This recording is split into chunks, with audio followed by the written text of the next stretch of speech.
Любую сумму. Барлык сумманы да бу максатларда тотарга мөмкин. Кирәкле документларны җыеп пенсия фондына мөрәҗәгать итәргә кирәк. Без кая кирәк акчаны шунда күчерәбез. Бу көннәрдә генә эш тәртибен билгеләделәр. Хәзер без кирәкле акларны көтәбез, аннары эшли башлыйбыз. Шоллы Казан белән беррәттән республиканың иң чиста шәһәре дип табылды. Санитар 2 айлык нәтиҗәләре шундый. Бу хакта министрлар кабинетында үткән брифингта Татарстанның экология һәм табигый ресурслар министры Фәрит Абдулганиев белдерде. Санитар 2 айлык кысаларында республикада тиешсез урында барлыкка килгән 2000гә якын шүпчәр өемнәре ачыкланды. Аларның күбесе 90%-тан артыгы ликвидацияләнде. Шүпчәрларны күбесендә авиаучышлар вакытында ачыклыйлар. Беренче тапкыр быел 1 миллионнан артык кеше шәһәр авыл урамнарын чистартуга үз өлешләрен керткән. Нәтиҗәдә шәһәрләр арасында иң чисталары дип Чаллы һәм Казан, муниципаль берәмлекләр арасында иң яхшылар дип Әлмәт, Түбән Кама, Югары Ослан районнары табылды. Конкурс проводился, как я уже сказал, по ряду критериев. Бәйге берничә критерий буенча оештырылды. Халык белән эшләү, макулатура җыю, өмәләргә чыгу. Халык арасында эко-мәктәп, эко-гаилә, эко-вуз, эко-предприятие дип аталган конкурслар үтте. Экологиягә иң зур өлеш керткән гаилә Кырымга юллама белән бүләкләнде. Авыр наркотикларны синтетик катнашмалар алыштыра. Табиблар белдерүенчә, наркоманнар рәтләре спайслар аркасында арта. Әлеге бәйлелектән интегүчеләр арасында бер наркотикны икенчесенә алыштыру тенденциясе күзәтелә. Мәсәлән, героинны синтетик наркотиклардан саналучы спайс куллануга күчәләр. Статистика саннары уйланырга мәҗбүр итә. Шәһәр наркология диспансерында исәптә торучылар арасында яшь-үсмерләр шактый. Бу ярдәм сорап мөрәҗәгать итүчеләр генә. Чаллыда 4000-нән артык кеше исәптә тора. Чынлыкта исә наркоманнар саны 10 тапкырга күбрәк, ди белгечләр. Ялгыш юлга яшьләрне нәрсә этәрә? Бу хакта тернәкләндерү курсын үтүче пациентларның үзләреннән сорадык. Обида – это очень тяжелый, сложный дефект для зависимого человека. Бу гади тренинг түгел, биредә психолог наркотик бәйлелектән котылырга теләүчеләр белән шөгыльләнә. Тернәкләндерү үзәгендә дәваланучыларны бирегә төрле сәбәпләр китергән. Аларның берсе 17 яшендә кызыксынудан спайслар куллана башлый. Беренче дозаны танышлары белән компания өчен кабул итә. Ияләшә, моннан соң бер көнендә спайсыз узмый, ахыр чиктә чираттагы доза алыр өчен урлаша башлый. Әти-әнисе аны дәваланырга мәҗбүр итә. Әмма медицина курсы нәтиҗә бирми. Хәзер егет тернәкләндерү үзәгендә инде икенче тапкыр. Бу юлы ярдәм сорап үзе теләп мөрәҗәгать итә. Как-то до меня дошло, то есть я начал анализировать всю жизнь, что дальше уже невозможно жить, и вот начал идти по программе. Кичәге наркомандарның йөзләрен күрсәтмибез, аларның максаты бәйлелектән котылу. Моңа беренче адымны кеше үзе ясарга тиеш. Иң элек пациентлар үзләренең наркоман булуын танырга тиеш дип белгечләр. Дәвалану курсы шуннан соң гына башлана. Полный курс у нас. Тернәкләндерү курсы 3 ай дәвам итә. Без пациент белән генә түгел, аның гаиләсе белән дә шөгыльләнәбез.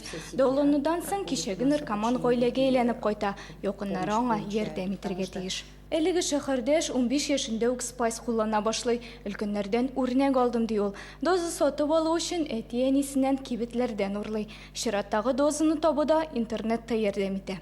Употреблял в общежитии. Бердән 15 тулай торагында наркотик куллана идем. Аякларым йөрми башлады. Бик курыктым. Баскыч астында кундым.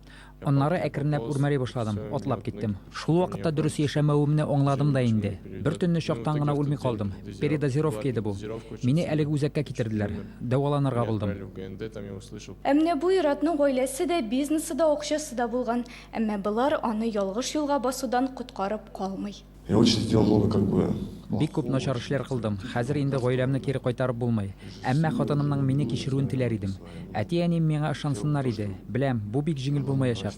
Моның өчен күп вакыт кирәк булачак. Мин сәламәт әнә башласам, алар бар да яхшы булуына ышанырлар дип өметләнәм. Наркоманиядән мөстәкыйль рәвештә дәвалану мөмкин түгел диярлек. Белгечләр ярдәм сорап шәһәр наркология диспансерына мөрәҗәгать итәргә киңәш итә. Бүгенге көндә биредә 4000-нән артык шәһәрдәш исәптә тора. Мөрәҗәгать итүчеләрнең 10%-ын гына исәпкә куялар. Алар комплекслы дәвалану уза. За 3 месяца обратилось 90, поставлено на учет 90. 3 ай эчендә 95 кешене исәпкә куйдык. 90% профилактик исәбендә тора.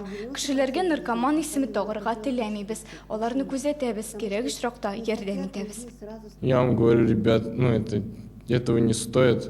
Жизнь, она дорога, она бесценна. Самое дорогое это время сейчас для меня. И вы просто, ребят, вы теряете свое время, вы просто еще упадете на свое дно больше. Приходите, ложитесь в мотивацию в ГНД и дальше идите на реабилитацию. Ойгөл Юнусова, Елена Камалова, Яңалыклар. Әтиәниләр белән саубулаштылар, рюкзакларын иңнәренә салдылар. Шалының 1000-гә якын балалары бүген шәһәр яна лагерьларына юл тотты. Кояшка тернәкләндерү үзәгендә балалар ясаган рәсемнәр бәйгесенә нәтиҗәләр чыгардылар. Сабыйлар күзлегеннән дөнья нинди була, Гүзәл Шихапова белеп кайтты. Бәйрәм уңаеннан Чаллы телерадио компаниясе иганәчләр ярдәме белән хосписта исәптә торучыларны бүләкләр белән сөендерде. Сохраняя добрые традиции и соблюдая требования продукции халяль, Челны Фуд ценит доверие своих покупателей, контролируя весь процесс производства от поставок до свежей нарезки на вашем столе. Челны Фуд. Мы преданы тем, кто нам доверяет. Комфортное лечение зубов по доступным ценам. Стоматологии «Улыбка». 54 62 31. Раньше все думали, что это для избранных. Лучшие предложения, особые условия, специальные скидки. Впервые VIP-скидка доступна каждому. Покупайте электронику и мебель в корпорации «Центры Селдом» с максимальной скидкой. Только с 1 по 20 июня. А еще любой товар можно оплатить частями.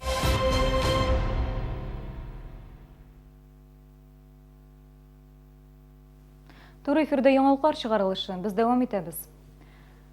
Балаларны яклау көнендә мәктәп һәм шәһәр яны лагерьлары үз ишекләрен ачты. Саулык сәламәтләндерү комплексында җәй дәвамында 6000-гә якын бала ял итәчәк. Бүген беренче сменада ял итүчеләрне әти-әниләре лагерьларга озатты. Юлга чыгыр алдыннан соңгы әзерләнүләре педагоглар исемлек буенча балаларны барлый. Әти-әниләр дә сабыйларына үз күрсәтмәләрен җиткерә. 1000-гә якын малай кыз бүгенге иртәне шулай үткәрде. Җәйнең беренче көненнән үк алар саулык сәламәтләндерү комплексында ял итә башлый. Перед посадкой происходит... Автобуска утырыр алдыннан балалар медицина тикшерүен уза, сәламәтлек турында тиешле белешмәләр булырга тиеш. Прививкалар ясалу да зарур. Бу документлар булмаган очракта баланы кире өенә табыз. Медицина тикшерүе узгач, әти-әнисе аны лагерьгә алып килергә тиеш була. Лагерьгә 7-дән алып 15 яшькә кадәр булган балалар кабул ителә. Барлыгы 4 смена эшләячәк. Сменада 21 көн. Әйдәманнар балаларны лагерьдә көтә. Алар махсус әзерлек үткән. За несколько недель до заезда... Әйдәманнарны балалар белән эшләүгә берничә атна алдан әзерлибез. Погружение вожатых дип атала ул. Әйдәманнар каушап калмаска тиеш. Балалар һәм әти-әниләр шәһәр яны лагерьләре тәкъдим иткән ялдан канәгать. Кечкенәләр каникулларны сәламәтлек өчен файда белән үткәргәндә, әти-әниләр балалары турында борчылмыйча эшли алачак. Мы едем 20 человек. Едем заниматься спортом. Сдружиться, сплотиться больше. Не знаю, мне кажется, коллективный отдых, он намного интереснее. Әти-әниләр балаларын көндә билгеләнгән график буенча килеп күрә ала. Эш көннәрендә бу кичке 5-тән алып 8-гә кадәр, якшәмбе исә иртәнге 10-нан кичке 8-гә кадәр. Ойгөл Юнусова, Елена Камалова, Яңалыклар. Чаллы телерадио компаниясе иганәчләр ярдәме белән хосписта исәптә торучыларны бүләкләр белән сөендерде. Биредә эшләүче табиблар көн саен 30 нәни шәһәрдәшебезнең өенә барып йөри, авыруларның хәлләрен белә, кирәкле дарулар белән тәэмин итә. Әмма кайчакта иң кирәкле препаратлар булмый, яки гаиләдә аларны алырга акча җитми. Бәйрәм уңаеннан безнең телекомпания берничә көнгә булса да, гаиләләрне бу мәшәкатьтән арындырды, ә балалар өчен тәмле ризыклар бүләк итте. Мокроты очень много у нас вообще за время дня, да, сколько много, а у больного, который лежит, вообще очень много. 6 яшьлек Габделнур Сабиров туганнан бирле бер тапкыр да аягына басмаган. Габделнурда нерв системасы авыруы, ул хәрәкәтләнми. Организмда җыелган лайланы һәр 20 минут саен электр суырткыч ярдәмендә суыртып тормасаң, бала тынчыга башлый. Гаиләдә мондай аппарат бар, әмма ул розеткага тоташтырган очракта гына эшли. Хастаханәгә барырга туры килсә, юлда батарейка белән эшли торган аппарат кирәк. Мондай җайланма 10 000 сум тирәсе тора. Гаиләдә мондай акчалар юк. Берсінде жылай ниткән, сүнгән, ватылган, алып бардык. Бабай авызы белән суыртты. Моны төзәтеп булып кайткан өчен. Лагерьдә менә суыртып тормасак, без нитә, задыхаться итә дә үлә инде. Төнлә дә постоянно суыртабыз, очратып торабыз, бабай, кыз.